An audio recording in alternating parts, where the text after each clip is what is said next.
사랑하는 형제자매 여러분, 오늘 여러분의 마음에 하나님의 평강이 가득하기를 기도합니다. 우리가 함께 나눌 이 말씀이 여러분의 삶의 위로와 힘이 되기를 바라며, 혹이 이야기가 마음에 울림을 준다면 구독과 공유를 통해 더 많은 이들에게 이 은혜를 전해주십시오. 여러분의 작은 손길 하나하나가 지친 영혼에게 보내는 하나님의 따뜻한 선물이 될 것입니다. 이 채널을 통해 주님의 사랑을 나누는 모든 분들께 축복이 함께하기를 소망합니다. 우리는 참 바쁜 세상에 살고 있습니다. 모든 것이 빠름을 강요하는 시대. 빨리빨리 문화는 이제 한국 사회를 넘어 전 세계적인 현상이 되었습니다. 스마트폰 터치 한 번이면 음식이 배달되고 클릭 몇 번으로 세상의 모든 정보를 얻을 수 있는 세상에서 기다림은 마치 시대에 뒤떨어진 비효율적인 형벌처럼 느껴지기도 합니다. 출퇴근길 꽉 막힌 도로 위에서 번호표를 들고 하염없이 기다리는 병원 대기실에서 혹은 인기 있는 식당 앞의 긴 줄 속에서 우리는 얼마나 쉽게 짜증을 내고 초조해야 하는지요. 기술은 우리 삶을 편리하게 만들었지만 동시에 우리의 인내심을 앗아갔습니다. 100년 전 씨앗을 심고 묵묵히 계절의 변화를 기다리던 농부와 비교하면 오늘날 우리는 아주 작은 지연조차 견디기 힘들어하는 조급한 존재가 되어버렸습니다. 하지만 여러분, 바로 이 기다림이야말로 우리 삶과 신앙의 성장에 있어 가장 중요한 부분이라는 사실을 알고 계십니까? 어떤 것들은 오직 기다림의 시간을 통해서만 배울 수 있습니다. 마치 어린아이가 안 돼라는 말과 아직은 안 돼라는 말의 차이를 배워야 하는 것처럼 말입니다. 미성숙한 아이에게 이 둘은 똑같이 들리겠지만 그 차이를 아는 것이 바로 성숙의 증거입니다. 우리가 기다리지 못하고 조급해할 때 삶에는 수많은 문제가 발생합니다. 만족을 지연시키지 못하는 무능력은 모든 빚의 근원이 됩니다. 감당할 수 있을 때까지 기다리지 못하고 신용카드를 긁는 습관이 결국 우리를 빚의 굴레에 빠뜨립니다. 이 조급함은 단지 경제적인 문제에만 국한되지 않습니다. 깨어진 관계, 상처 입은 마음, 수많은 후회들이 바로 지금 당장을 외치는 우리의 조급함에서 비롯됩니다. 그렇다면 하나님 앞에서 우리의 조급함은 어떨까요? 어쩌면 이것이 가장 우리를 좌절시키는 순간일지 모릅니다. 나는 이렇게 급한데 하나님은 아무런 응답 없이 잠잠하신 것 같을 때 우리는 마치 하나님의 대기실에 앉아있는 기분을 느낍니다. 우리는 아이들을 재촉할 수는 있어도 하나님을 재촉할 수는 없습니다. 지금 이 순간에도 많은 분들이 하나님의 대기실에 앉아 계실 겁니다. 하나님께서 새로운 문을 열어주시기를, 좋은 직장을 허락하시기를, 간절한 기도에 응답해 주시기를 기다리고 계시겠지요. 새로운 방향을 보여주시기를, 관계의 아픔을 치유해 주시기를, 고통을 거두어 가시기를 기다리고 있을 겁니다. 하나님, 기도했는데 왜 아무 일도 일어나지 않나요?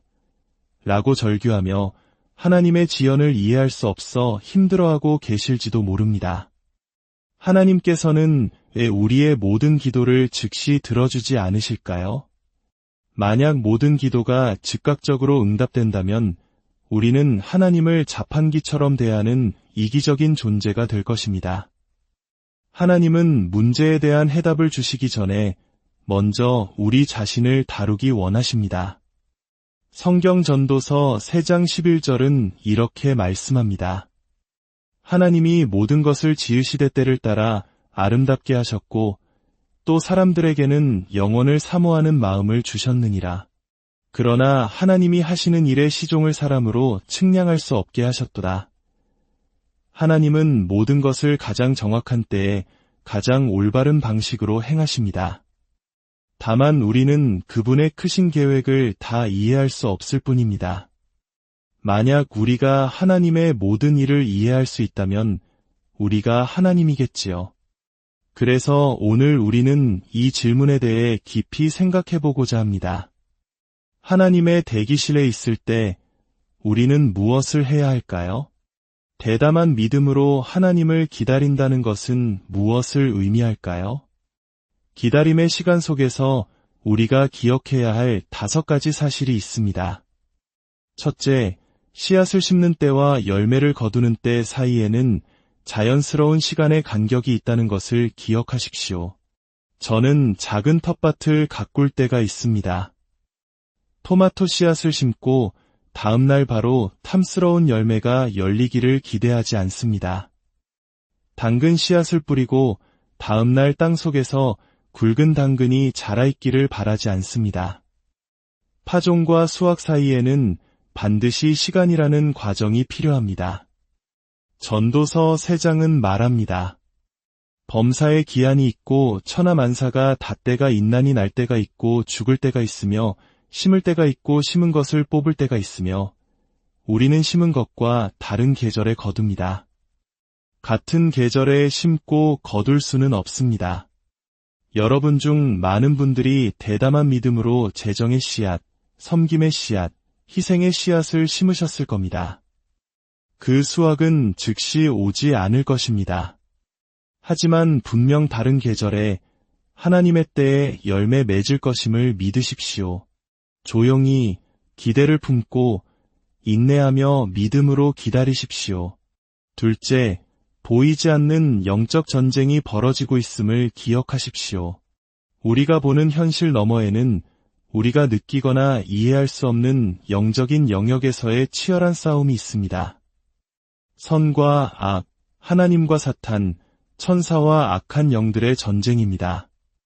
그리고 하나님의 자녀인 우리는 그 전쟁의 한가운데에 있습니다. 사탄은 우리를 미워하고 우리가 기다리는 동안 의심, 낙심, 실망, 지연, 우울이라는 불화살을 쏘아대며 우리를 무너뜨리려 합니다. 에베소서 6장 12절은 말씀합니다. 우리의 씨름은 혈과 육을 상대하는 것이 아니요 통치자들과 권세들과 이 어둠의 세상 주관자들과 하늘에 있는 악의 영들을 상대함이라. 성경은 이 영적 전쟁에 대해 많은 것을 알려주지 않지만 다니엘서 10장에서 그 실체를 잠시 엿볼 수 있습니다. 다니엘이 기도했을 때 한 천사가 환상 중에 나타나 이렇게 말합니다. 다니엘아, 하나님께서 너를 크게 사랑하시느니라. 내가 겸비하기로 결심한 첫날부터 내 기도는 응답받았다. 나도 내 기도로 말미암아 왔느니라. 그런데 바사 왕국의 군주가 21일 동안 나를 막았으므로 내가 거기 바사 왕국의 왕들과 함께 머물러 있더니 가장 높은 군주 중 하나인 미가엘이 와서 나를 도와주므로 이제 내가 왔노라. 놀랍지 않습니까? 다니엘의 기도는 첫날부터 응답되었지만 응답을 가지고 오는 천사가 악한 영의 방해로 21일 동안 지체되었다는 것입니다. 대천사 미가엘의 도움이 있고 나서야 비로소 응답이 전달될 수 있었습니다. 이처럼 기도의 응답이 늦어지는 것에는 우리가 알지 못하는 영적인 차원의 이유가 있을 수 있습니다. 그러니 기억하십시오. 지연은 거절이 아닙니다. 계속해서 기도해야 합니다. 셋째, 하나님께서 나를 더 큰 축복을 위해 준비시키고 계심을 기억하십시오. 우리가 무언가를 위해 기도할 때 하나님은 보통 더 크고 더 좋은 계획을 가지고 계십니다. 그리고 그 더 큰 축복을 감당할 수 있도록 우리를 준비시키는 시간이 필요합니다. 하나님은 우리의 기도에 응답하시는 것보다 우리의 인격을 빚어가시는데 더 큰 관심이 있으십니다. 왜냐하면 우리가 천국에 가져갈 것은 우리의 인격이기 때문입니다. 베드로전서 1장은 말합니다. 그러므로 너희가 이제 여러 가지 시험으로 말미암아 잠깐 근심하게 되지 않을 수 없으나 오히려 크게 기뻐하는도다. 너희 믿음의 확실함은 불로 연단하여도 없어질 금보다 더 귀하여 예수 그리스도께서 나타나실 때에 칭찬과 영광과 존귀를 얻게 할 것이니라. 기다림은 언제나 시험입니다. 그것은 우리의 믿음, 신뢰, 인내, 인격을 시험합니다. 사도 바울은 로마서 8장에서 이 기다림을 임신에 비유했습니다. 기다림은 우리를 위축시키지 않습니다. 마치 임신한 어머니가 기다림 속에서 작아지지 않는 것처럼 말입니다. 우리는 기다림 속에서 더욱 커져갑니다. 우리가 오래 기다릴수록 우리는 더욱 커져가고 우리의 기대는 더욱 기쁨으로 가득 찹니다. 임신한 여인이 배가 불러오는 것처럼 기다림의 시간은 우리의 영혼을 성숙하게 하고 더 큰 그릇으로 준비시킵니다. 넷째, 나 혼자만 기다리는 것이 아님을 기억하십시오. 나는 좋은 동역자들과 함께 있습니다. 우리보다 앞서간 수백만 명의 믿음의 선배들이 바로 그 하나님의 대기실에 앉아 있었습니다. 사무엘을 낳기까지 수년을 기다려야 했던 한나를 생각해 보십시오. 억울한 누명을 쓰고 14년간이나 감옥에서 기다려야 했던 요셉을 기억하십시오. 자신의 사명을 알기까지 광야에서 40년을 보낸 모세, 약속의 아들 이삭을 얻기까지 100세가 되도록 기다린 아브라함, 그리고 비가 오기까지 120년 동안 방주를 지으며 기다렸던 노아를 생각해 보십시오. 하나님께서는 메시아를 보내시기까지 수천 년을 기다리셨습니다. 당신은 결코 혼자가 아닙니다. 다섯째, 하나님은 언제나 그분의 약속을 지키신다는 것을 기억하십시오. 사람과 달리 하나님은 신실하시며 반드시 약속을 이루시는 분입니다. 성경에 기록된 7,000가지가 넘는 약속에 그분의 명예가 걸려 있습니다. 그러므로 기다림의 시간에 우리가 할 수 없는 것, 가지지 못한 것에 집중하지 마십시오. 대신 하나님께서 하실 수 있는 것, 그분의 무한한 능력과 신실하신 약속에 집중하십시오. 하박국 2장 3절은 이렇게 약속합니다. 이 묵시는 정한 때가 있나니 그 종말이 속히 이르겠고 결코 거짓되지 아니하리라. 비록 더딜지라도 기다리라. 지체되지 않고 반드시 응하리라. 이 말씀을 마음에 새기십시오. 오래 걸리는 것처럼 보여도 계속 기다리십시오. 반드시 이루어질 것입니다. 그렇다면 이 5가지 사실을 기억하며 기다리는 동안 우리는 구체적으로 무엇을 해야 할까요? 4가지 행동 지침이 있습니다. 첫째, 내가 배우고 있는 교훈들을 기록하십시오. 기다림의 시간은 귀를 기울여야 할 때이며 배워야 할 때입니다. 그리고 듣고 배운 것은 기록해야 잊지 않습니다. 하나님께서는 기도에 응답하시기 전에 우리에게 가르치고 싶으신 것이 있습니다. 그 교훈을 기록하지 않으면 우리는 쉽게 잊어버리고 하나님은 우리가 배울 때까지 같은 시험을 다시 겪게 하실지도 모릅니다. 모세는 하나님의 명령에 따라 이스라엘 백성이 광야를 지나는 여정을 기록했습니다. 약속의 땅으로 가는 길은 광야를 통과해야만 합니다. 여러분의 삶이 지금 광야와 같다면 그곳에서 배우는 교훈들을 영적인 일지에 적어보십시오. 작은 교훈들이 모여 큰 성공의 열쇠가 됩니다. 둘째, 이미 받은 것처럼 믿음으로 행동하십시오. 이것이 바로 믿음입니다. 우리는 보통 기다림의 시간에 궁금해하고 걱정하고 불평합니다. 왜 아직인가요? 어떻게 해주시려는 건가요? 언제까지 기다려야 하나요? 그러나 우리는 그렇게 하는 대신 이미 받은 것처럼 믿음으로 행동해야 합니다. 마가복음 11장 24절에서 예수님은 말씀하십니다. 무엇이든지 기도하고 구하는 것은 받은 줄로 믿으라. 그리하면 너희에게 그대로 되리라. 받은 줄로 믿으라는 과거형이고 그대로 되리라는 미래형입니다. 이것은 아직 현실이 아님에도 불구하고 그렇게 될 것을 믿고 행동할 때 현실이 된다는 믿음의 원리를 보여줍니다. 임신한 어머니를 생각해 보십시오. 그녀는 아직 아기를 보지 못했지만 아기가 있다는 것을 확신합니다. 그리고 믿음으로 아기를 맞이할 준비를 합니다. 음식을 조절하고 아기 옷과 기저귀를 사고 아기 방을 꾸밉니다. 아직 보지 못했지만 이미 있는 것처럼 행동하는 것, 이것이 바로 하나님을 기다리는 우리의 자세가 되어야 합니다. 만약 당신이 지금 직장을 구하고 있다면 이미 좋은 직장을 얻은 사람처럼 행동하기 시작하십시오. 아침에 알람을 맞추고 일어나 단정하게 옷을 입고 하루를 준비하십시오. 기다림은 수동적인 무기력이 아닙니다. 믿음으로 준비하고 행동하는 능동적인 기대입니다. 셋째, 믿음을 강하게 만드는 습관들을 본받으십시오. 기다리는 시간을 개인적인 성숙을 위해 사용하십시오. 주위에 믿음이 강한 사람, 경건한 신앙의 선배가 있다면 그들의 삶의 방식과 습관을 배우고 따라 하십시오. 그리고 가장 중요한 것은 기다리는 동안 당신의 삶을 보류하지 마십시오. 언젠가 내 꿈이 이루어지면, 좋은 사람을 만나면 하면서 현재의 삶을 멈춰 세우지 마십시오. 기다림은 아무것도 하지 않는 게으름이 아닙니다. 오히려 나중에 사용하게 될 기술과 습관을 연마하는 시간입니다.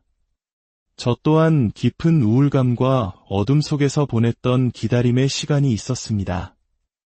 하지만 바로 그 시간에 하나님께서는 제가 상상할 수 없는 스트레스를 감당할 수 있는 내적인 힘과 습관들을 훈련시키셨습니다. 계속해서 기도하고, 계속해서 섬기고, 계속해서 소그룹에 참여하고, 계속해서 믿음의 씨앗을 심고, 계속해서 믿음을 지키십시오. 하나님은 움직이는 차를 운전하실 수는 있지만 주차된 차는 조종하실 수 없습니다. 지금 당신이 할 수 있는 일에 참여하십시오. 하나님께서 당신의 아기가 태어날 때 준비된 부모로 당신을 발견하시도록 하십시오. 넷째, 당황하는 대신 하나님을 신뢰하십시오. 하나님은 결코 서두르지 않으시며 또한 결코 늦지 않으십니다. 그분의 타이밍은 언제나 완벽합니다. 성경에서 예수님의 가장 친한 친구였던 나사로가 병들어 죽게 되었을 때의 이야기를 보십시오. 예수님은 소식을 듣고도 즉시 가지 않으시고 나사로가 죽어 무덤에 묻힌 뒤에야 도착하셨습니다. 모두가 너무 늦었습니다 라고 말했을 때 예수님은 그 상황을 통해 더 큰 기적, 즉 죽은 자를 살리시는 부활의 영광을 보여주기 원하셨습니다. 때로 하나님은 상황이 너무 나빠져서 오직 기적만이 해답이 되도록 허락하십니다. 당신의 상황이 절망적으로 보일 때 포기하지 마십시오. 어쩌면 당신은 놀라운 기적의 문턱에 서 있는 것일지도 모릅니다. 마지막으로 대나무 이야기를 들려드리고 싶습니다. 어떤 종류의 대나무는 땅에 심고 나서 1000년 동안 아무런 싹도 틔우지 않는다고 합니다. 매일 물을 주고 거름을 주어도 땅 위에는 아무런 변화가 없습니다. 마치 아무 일도 일어나지 않는 것처럼 보입니다. 하지만 그 시간 동안 대나무는 땅속 깊이 넓게 뿌리를 내리고 있습니다. 그러다 6년째가 되면 마침내 싹이 돋아나고 그 후 단 6주 만에 30m 높이까지 자라납니다. 어쩌면 당신의 삶도 이 대나무와 같을지 모릅니다.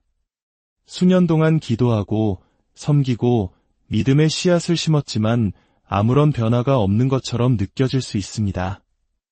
당신은 지금 6년째의 문턱에 서 있을지도 모릅니다. 포기하지 마십시오.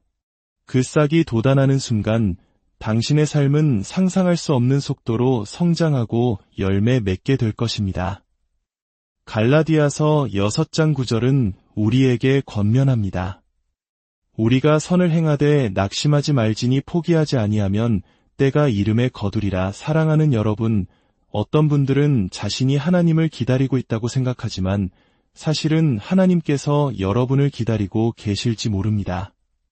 두려움이 사라지기를 기다리고 있지는 않습니까?